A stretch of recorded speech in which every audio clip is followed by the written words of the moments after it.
Okay, great. Okay, well, thank you very much, everybody. It's nice to present this afternoon. Marion and I are delighted to be here. We're going to spend about the next 40 minutes talking through some work we've been doing on supporting critical thinking through purposeful classroom talk. It's going to be quite an interactive session. We've got lots of activities and things to do. And I just don't know how to move on. Oh, here we go. Great. Okay. So the aims of this session is we're going to look in more detail about the principles of dialogic teaching, but very specifically, this work's been about making a link between what dialogic teaching is and how it can support critical thinking in students. And we've done a lot of work this year collaboratively across both institutions with a community of practice to really support staff to explore these areas. And we've done a bit of research on that too, which we'll come on to a bit later. So it's very much about getting you thinking about how to apply dialogic teaching to classroom discourse. But we also want to spend a bit of time asking you to reflect on where you think you use dialogic teaching in your practice and how you think that supports your students' critical thinking. So there's going to be a lot of sort of centered work around that as well. This relates to a research grant that we were kindly offered by SEDA this year. So the project is very much about exploring a gap. It was actually some of our students identified. I've developed a critical thinking skills toolkit, which is being used throughout the sector, specifically at Kingston and at Surrey. But our students were actually telling us that the pedagogical approaches behind that, the activities, the discourse in the classroom, they felt they needed more from us. So that really got Marion and I thinking and precipitated us to start to think about how we can develop a teacher's pedagogy to support the use of the toolkit and to further enhance students' critical thinking. So we've got 13 participants who have worked on this with us this year from a really interesting range of academic and professional services disciplines. And that was really driven by their need to enhance their use of critical thinking. And how we went about this was through a series of academic development activities which took place over this year. It's a community of practice called CritTalk. And the purpose was to introduce, very much to explore and introduce dialogic pedagogical principles to staff and to get them to practice this year in their teaching about how to use it and to reflect back on what that meant. So the key outputs of this are we're developing a good practice guide. We've got a range of case study examples from nurses to professional services staff that teach employability about how they've used that. So that resource is being collated at the moment and will be available. And we have some dissemination events, which I'll talk about a bit later. Okay, so moving on to Marion. Yes, so yeah, lovely to see you all. And looking at the names, we've got Matt, Elaine, Carol, and Terry Lisa. So the next activity was going to be put your answers in the chat, but since there's so few of you, if you'd be happy to call out, that would be fantastic. But if not, that's fine. Go ahead and put your answers in the chat. But we really wanted to practice what we preach in this session with you this afternoon. So rather than talking at you for 40 minutes about dialogic teaching, critical thinking, we thought it would be more appropriate if we actually, embodied some of the principles and the theories that we're going to share with you. So the first thing we'd like you to think about are the two concepts of dialogic teaching and critical thinking. And it doesn't matter if you're not familiar with the dialogic teaching approach, but from the name, I'm sure you can get some idea of what it might involve. So what comes to mind? We'll start with dialogic teaching first. What comes to mind when you see or hear this term? Anything at all? I see Carol's put her camera on. That's great. Thank you, Carol. If others would like to put, okay, equality. Was it Socrates? Was he the great dialogue, or was it Aristotle? I can't, Yes, yeah. I mean, they were both interested in dialogue. Yeah. Socratic questioning. Yes. Carol's put equality. Yeah. Any other thoughts about what you think of when you see dialogic teaching? Are you inviting us to speak? Yes, absolutely. That'd be fantastic if you wanted to. Yeah, quite understand if you don't want to, but that's no great. Worries. Yeah. So I would think of like problem-based learning, talking through things with students.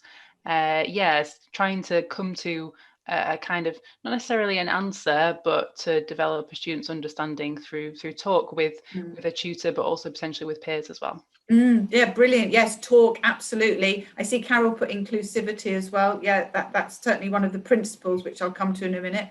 Thank you for that. Any other thoughts, dialogic teaching? So we've got the notion of classroom talk, problem solving, yeah, acknowledging complexity and messiness, absolutely. So we've got problem solving, clearly debate is in there, isn't there? Deliberation, classroom discourse is fundamental to dialogic teaching, which Terry Lisa's just mentioned. Okay, great. So what about critical thinking then? Yeah, dialogue and discussion, absolutely, Matt. Yeah. Critical thinking, what comes to mind when you think of that, or that term? I think a balance between positive and negative aspects, because there was a thing I remember, I think it was from many years ago, I think Di Hansels found that students thought critical analysis meant negatives. You had to bring out all the negatives, and yes, a common misconception. Yeah, so critique isn't just about what's wrong with something, it's also what's right with something. Balance, absolutely. Yeah, brilliant. Yes, thank you. Yes, and we've got more ideas there. Balanced approach, yes, similar to what Peter was talking about, working up an argument in a deeper and balanced way. Yeah, so we've got that notion of deep, haven't we? Deep thinking, really analysing something carefully. Questions, yes, absolutely. Careful thought about a topic, yeah, thank you. So clearly the teacher's role is quite important here, isn't it? Because we've got questions, which could be teacher or students, of course. Careful thought about a topic does suggest planned teaching. It's not necessarily something that is always going to be spontaneous. Not being afraid of getting things wrong, yes, and that will be one of the features of dialogic teaching that we're going to talk about in a minute. Considered approach, yes, so to do with the idea of balance, looking at the evidence, looking at the pros and the cons, for example. Okay, great. Thank you very much. Thank you for your participation there. That's brilliant. So one more thought then, how might the two be linked? So if as many of you said, dialogic teaching is about classroom talk, about asking questions, about equality, inclusivity, and critical thinking is about deliberation and using evidence. How might the two be linked in your minds? Any thoughts on that? Can you have one without the other? Well, that's a very good question. Perhaps we can come back to that at the end of our presentation, Peter. Yeah. Okay, good point. Anybody else? Any other thoughts on how they might be linked? Yeah, Terry?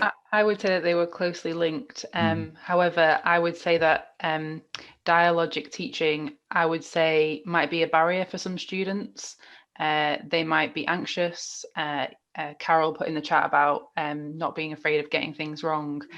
I think that actually that could be a serious barrier to dialogic teaching as well. Okay, no, that's a good point, and we will be talking about a supportive classroom atmosphere exactly for that point.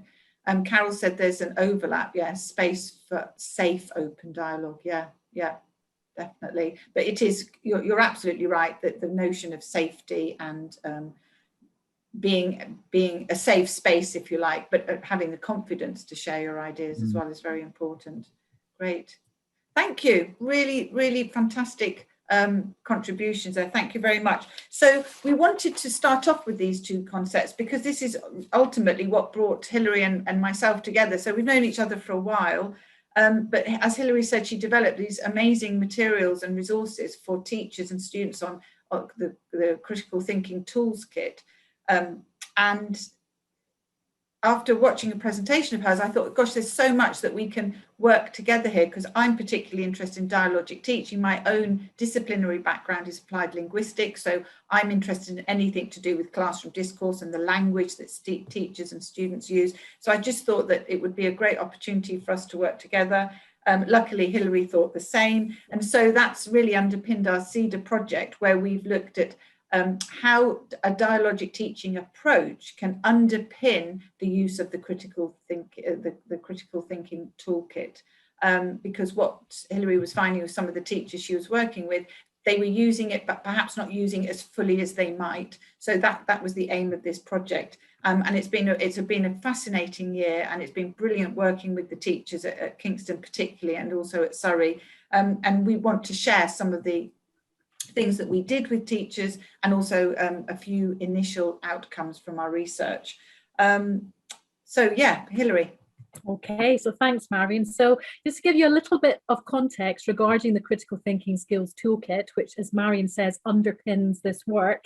And it's interesting to see some of the comments that were made about what does critical thinking mean. And, you know, we were very keen with this work to frame critical thinking in a more positive perspective, rather than it always being seen as being criticism. And, you know, looking at the evidence in the literature, the premise that we've taken is very much about immersing critical thinking skills within disciplinary content. So really making it meaningful, positive, helping students find their academic voice within the context of their discipline, so that they were looking at information, finding information, making sense of it, looking at and analysing it in more detail, reading between the lines, evaluating it, using deduction, logic and assumptions, but then very importantly, where the link really came into play in terms of what Marion was saying earlier as well, was this explanation. So really helping, using the principles of dialogic teaching to really help students be able to explain their thinking, to articulate their thinking, both to teachers, lecturers, but also to peers as well. So these were the skills that we were looking to really enhance through Classroom Talk. And the toolkits, which I pulled together a few years ago now, were very much, again, based on this idea of this common language. So the underpinning and premise behind this is to really bring critical thinking to life, demystify it, make it inclusive. Don't make it a scary concept, and help students, enable students to see it really positively and develop that common language within assessment, within classroom discourse, and really also link it to employability as well. We've had some really insightful discussions and inputs from our employability partners this year in terms of using these principles to really help students develop their metacognition in terms of what skills they're actually taking from their degree work into the workplace. So there's been some really broad ranging insights, which we'll talk about in a little while. But the idea behind this as well is it's very much about a holistic scaffolded approach. And again, that's where the dialogic pedagogy really comes into play in terms of really helping students scaffold, practice, get into the habit through discourse of really demonstrating these skills using active learning techniques infused with dialogic pedagogy principles. So Marion, I think, was I doing this slide or were you? I can't remember. I think this was you, actually. Yeah, I was just replying to David in the chat, sorry. Yes, so just to, so Hilary's outlined where we're coming from in terms of critical thinking and what it means for us and in our context and working with the teachers that we work with. And just a little bit then on dialogic teaching, a tiny bit of theory, if you like. So dialogic teaching approach really was developed by somebody called Robin Alexander, who's been working in the education sector for many, many years. But interestingly, in the school sector, in the compulsory education sector. And he's done a lot of work working with teachers. His work has found that when teachers use a dialogic teaching approach, children's attainment in maths, English and other subjects is improved a lot. And the dialogic teaching principles are those on the left here, and I'll just go through briefly because this is what we worked particularly with the teachers on in this project. So dialogic teaching is collective. In other words, students and teachers work together with a common goal. Dialogic teaching is also reciprocal in that teachers and students listen to each other, actively listen to each other. It is supportive, and that goes back to some of the points that were made in the chat earlier. Supportive, a dialogic classroom is one where students should not feel any fear or embarrassment of taking part, where they should not feel embarrassed by their answers, and that there is support from all the class. Basically, they should have no fear, which is something that obviously needs to be developed before you can do any of the other parts of dialogic teaching. Dialogic teaching is cumulative, and this is probably one of the most difficult features to work on as a teacher and with students, in that the lines of questioning should build on each other. In other words, it's what we often think is, oh, we're having a great discussion with the class, but what it is in fact is teacher talks to the students, and then the students talks back to the teacher, and then it's a separate question or a separate point. But actually dialogic teaching or a dialogic classroom is one where students are building on each other's ideas because they're listening to each other actively and they're supporting each other. So it becomes a whole group interaction, not sort of lockstep as it often is. Dialogic teaching is also deliberative, and that's where it's particularly relevant to our higher education context and relates to the critical thinking aspect, because dialogic teaching is about debate, it's about discussion, it's about reasoning, and it's about using evidence to support your claims. And as we know, that is of particular importance in a higher education context. And finally, dialogic teaching is purposeful in that it is planned. So of course we have lots of really interesting spontaneous discussions with our students where there are lots of learning opportunities, but questioning and developing lines of question also need to be purposeful. They need to be planned. It's not a chat, it's an educational dialogue, it's an educational discussion that you're having with students. So those are the 6 features. And I've got a couple of quotes that I always think about of dialogic teaching. And again, they're all from the school sector, but I think completely relevant to higher education. The first one is Barnes, who wrote a lot about something called Exploratory Talk, which is similar, looking at the classroom discourse to support learning. And he says classroom talk has the power to shape knowledge through participant engagement with a range of processes, hypothesizing, exploration, debate, and synthesis. And it's interesting that that was written in the context of schools, because actually that's exactly what we like to do in higher education. And we'd like to think particularly that seminars and small group teaching has that purpose. And then a recent report written by Robin Alexander and 2 of his colleagues looked at a project of dialogic teaching across a number of schools in the UK, and they found correlation between classroom talk, dialogic teaching, and conceptual development and student attainment. So there is an educational and inclusivity purpose to dialogic teaching, which is, you know, important to remember if we want to help students develop their conceptual understanding. So just take a minute to think about our own classrooms and think about how dialogic is your classroom, for example. And these are questions developed from Robin Alexander's features of dialogic teaching. So if I just give you a minute, perhaps to work through some of those questions and think about them. And if anybody would like to share, that would be great. Is there any question there where you're thinking, yeah, absolutely, I do that. Fantastic, let's hear about it. Or are there any questions where you're thinking, I'm not so sure that we do that. Perhaps that's something I could think about a bit more. Hi, it's Carol here. Hi, Carol. Hi there. Carol. So much. This is really tremendous. I think what I'm thinking about my own context of maritime is it's about the value that students put on this activity. And I think it is convincing them that it really enhances their learning, because I've used a lot of these tasks a great deal, but within the context of maritime education, you know, there is a lot of didactic teaching because of the nature of the professional accreditation, but also the curriculum is often predetermined by a number of topics to be. So I think you know, that's a challenge, but I think it can be done well, based on positive experiences of you know, dialogic interactions and peer learning. Absolutely, and the point that Robin Alexander makes in dialogic teaching approach is that, you know, there's nothing wrong with didactic teaching. There is a place for didactic teaching, and I think what we're keen to stress here is there isn't a right or a wrong, but we're just asking, can some of that didactic teaching perhaps be done differently? Yes, of course, there's a place for it, but is there an opportunity for more perhaps student participation or peer work or Is there an opportunity for students to take responsibility for some of that teaching? Maybe they could do some peer teaching, or that there's didactic teaching followed by dialogic interaction. So he talks about repertoires, and I think that's important to remember, that we can't be dialogic all the time, but that there needs to be opportunities for students to engage intellectually with some of the content in this way. Thank you very much, Carol. Is there anybody else wants to comment on these questions here, thinking about their own practice perhaps?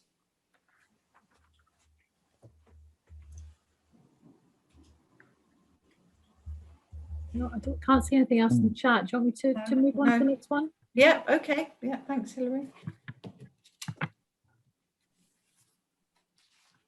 Okay, so we do have an activity for you now. We were going to put you in breakout rooms, but I really don't think that's necessary. So as part of the project, Hilary and I put together a number of what we call quick guides. And so the first one we did was a quick guide to dialogic teaching, which was an overview of some of the principles.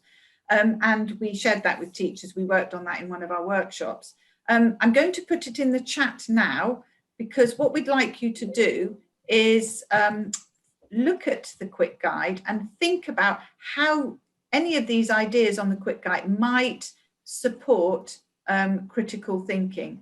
So if I put that in the chat there, hopefully you will all be able to see that soon. Mm-hmm. Yeah, can you see that, Peter? Yep. Yeah, perfect. Okay, so if you'd like to open it, and again, you could put something in the chat if you like, or you can just call out. I'll give you maybe 3 or 4 minutes to read through the quick guide, and anything that comes to mind. Is there anything on there that it's making you think, yeah, that would be really helpful when teaching or working with students on their critical thinking skills? Yeah, so Terry Lees is asking about different classroom talk functions. So, for example, teachers might explain, they might ask questions, they might demonstrate, they might reason. Students will reason, students will support their ideas with arguments. So these are different sorts of functions, different ways. Teachers might also use classroom talk to encourage students. For example, they may use classroom talk to develop the supportive classroom atmosphere. So it's different ways of using language to get different things done in the classroom, really. Yeah, so Matt's talking about organisation of space. Yeah, absolutely. I totally agree with you, because we're at the mercy really of room planning, aren't we? And the people who decide that. And it is quite challenging if you're in a room with fixed rows, for example, and you want students to work together. But there are always ways around it. There are ways of getting students to turn in their seats and things. But of course, with the online space, that is different. It's a very different challenge. And that's one of the things that came up in our data, which I'll show you later. Again, it's about being creative with breakout rooms, for example, putting students into particular groups according to, it could be according to interest, or according to different, or just randomly assigning them. It is a hard one to get right, absolutely, but it's worth considering. Is there any other comment about the quick guide and some of the ideas there? Yeah, no, good point, Elaine. How to do it so that students don't feel threatened.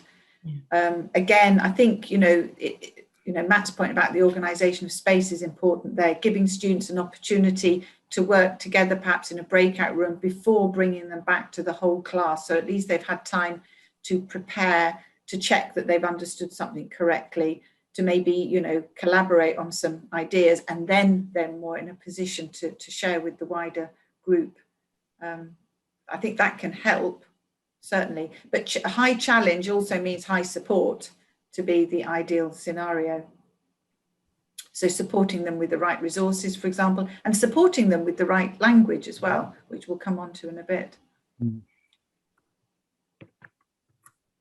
To trust the process. Yeah, good question. I think it depends how you start. I mean, you know, teachers and students are always going to have different relationships, and also it's not static, is it? There might be some days where everybody's feeling very comfortable and confident and happy to share ideas, and then there might be sometimes when students are not. It might depend on the topic, it might depend on the particular disciplinary concept that you're grappling with. So I think it is fluid, but it's important to establish right at the beginning the supportive classroom environment, and Hilary and I actually spent quite a lot of time talking to teachers about that. Okay, I think because of time we'll move on. That's good. So yeah, next slide, Hilary. Okay, so just picking up on what Marion was saying earlier in terms of support for students, but also support for staff. And what we've done this year is use an existing community of practice that's been set up at Kingston, which has really been running for about 2 years, and really looking at the toolkit and how the toolkit can be used, sharing experiences, sharing ideas. So we slotted into that format, and we developed 5 very interactive participative sessions where we gradually scaffolded the process of introducing different elements of dialogic teaching and different repertoires of dialogic teaching, and then link these to specific tools in the toolkit so that staff can start to make the connections between how to use a particular tool and how to use dialogic teaching principles to support that. So we started off with a very much an overview of the principles, and then we drilled into using something called the critique, and I can share these resources afterwards. And the critique is very much about supporting students and scaffolding how they dissect academic papers, how they look at different arguments, and how they explain what the outcomes of these are. We then moved into looking at the technique of questioning, and again, the quick guides that Marion mentioned earlier, we have some information about that. So it's about helping students question, to extend, and again, as Marion said earlier, giving them the tools, using the appropriate language to help them start to build arguments. So the worksheet from the toolkit enables students to investigate specific arguments in different sources, and then the dialogic teaching principle of questioning help them extend that in the classroom or online. We did a lot of this online obviously as well. We then use the case, which is basically a tool where students dissect information, perhaps in a business perspective, it could be a Harvard business case. In a nursing perspective, it could be a scenario-based piece of learning. And we introduced the techniques of discussion, deliberation, arguing, and again, supported them with language for that. And then the penultimate session we looked at was looking at dialogic feedback talk, and actually bringing in some of the principles of feedback, again, to support critical thinking as a process rather than a product that's done onto students. It's something that students engage with as part of their learning, and using feedback to link into that. And then the last session was only a couple of weeks ago, and we spent some time just putting the community together, reviewing content, looking at reflections on some of the activities that staff actually tried out in the classroom. And we're in the process at the moment of pulling together some materials and some activities that have actually worked. And well, some of them have worked, some of them, you know, the things you want to work on from that.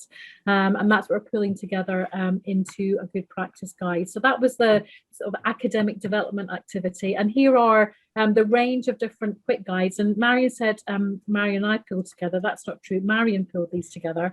So there's a range of different ones here, basically breaking down the principles of dialogic teaching, looking at discussion, argumentation. I'm just picking up on, I think it was Matt's point about the organization of dialogue and supporting students to do that. There's some interesting ideas there in terms of grouping and spacing, how you model that kind of practice. We've got some in dialogic feedback talk, you know, looking at trying to see how feedback is a dialogue, how to develop literacies around that, different types of questions, as Marion was mentioning earlier, different ones that can be used to extend student thinking in different ways, and then our overall overview of dialogic teaching. So a range of resources that we have already that we'll be pulling into the quick guide here. So I'm just looking at time, Peter, we've got 5 minutes left. So I don't think we're going to have time for the second activity, but what I'll do is I'll talk you through that, then you've got that, and perhaps that's something that you can take away for the future. But what we really drilled into with one specific tool in the toolkit was the case, and I'm just going to flick onto that just to talk about that first before we talk about what we actually did in the sessions. So the case is an adaptable framework to enable really students to apply theory to practice. So Carol, you were mentioning maritime earlier, the theoretical constructs behind it and the didactic teaching. You know, we found a lot of educators were saying that, and you know, that the case was a really nice bridge to enable students to apply the theoretical concepts to practice. So this is a guided activity where students go away, they research a case, they come up with the information, they look at the analysis of that particular case, and then they came into the classroom and actually used some of the principles of discussion, deliberation, argumentation to scaffold some group activities where they were actually talking through what they had found, and more critically thinking about the extension of some of these principles and how they could apply to practice. So that was one of the key things that we looked at. And so one thing perhaps for you to take away, once you've had a chance to dissect this and look at this more, is potentially a scenario where you could use the case in your own practice, and think about a contextual situation where students have to dissect a case, or maybe it's a scenario if it's in healthcare, and think about how you could scaffold and organise an activity in the classroom or online. Think about what the objective of that could be, how you would organise it. You're picking up on some of the really valid points in terms of setting ground rules for tasks, helping students feel confident, thinking about how they would feed back. Because as Marion was saying earlier, it's about giving them the tools, the language to enable them to do that. And in the toolkit, we have developed 2 new tools to help students critically listen, so giving them some frameworks for active listening, and also critically speak, so giving them some sentence stems, some language ideas to help them start to build that argument and to get these points across, very much about building their confidence. And then think yourselves about the language of argumentation to scaffold the discussion and to support students to participate fully. So we can put these slides in the chat, we can put the activity in the chat for you to perhaps go away and think about, but I'm just bearing in mind we've got about 3 minutes left. So that can be a really nice activity that I think can be transferred across a wide range of different disciplines. So just to finish off, just very, very quickly, and we're in the middle of pulling together all of our data at the moment. We did a range of different ways of collecting data. First thing was a pre and post survey, where within the community of practice, the staff who had elected to be part of the study filled out a questionnaire before they started on the academic development activities and afterwards, just to explore how they were developing that thinking and developing that teaching. And we've done 3 focus groups just very recently. We've got some very early findings from this to really explore staff's understanding, almost their own metacognition of what dialogic teaching is and how that can support it. And we've got some post-lesson reflections as well, where staff have actually tried something out and used Kolb's model to really reflect on what that could be. And what it meant for them in terms of their practice. So Marion, do you want to just finish off the last couple of minutes just going through some of the early findings? I think we've got like 3 minutes left. I'll leave that there for people to see, but basically the teachers said that they felt that students had a stronger voice as a result of using dialogic teaching to teach critical thinking. Classroom dynamics were more supportive. They had learned a number of teaching techniques, but there were some of the challenges of online teaching that was brought up earlier. So I'll just leave the last minute for people to ask any questions at all. If there's anything that hasn't been clear, please do feel free, or just comment on any of the ideas that we've presented. A quick question, really. Where next? What are you going to do next with this? Because this looks really helpful.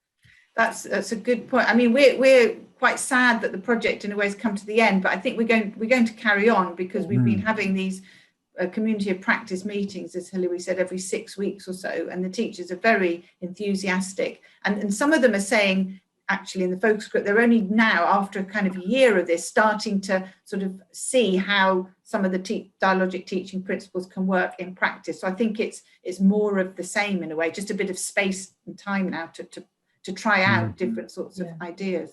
Maybe a bit of action learning, you know, some action research from it. I think that's right, and I think I just endorse what Marion said. Everyone's saying, why is this finished now? We're just getting going with it. I think a lot of follow up is what we need to be doing. So that's definitely in the plan.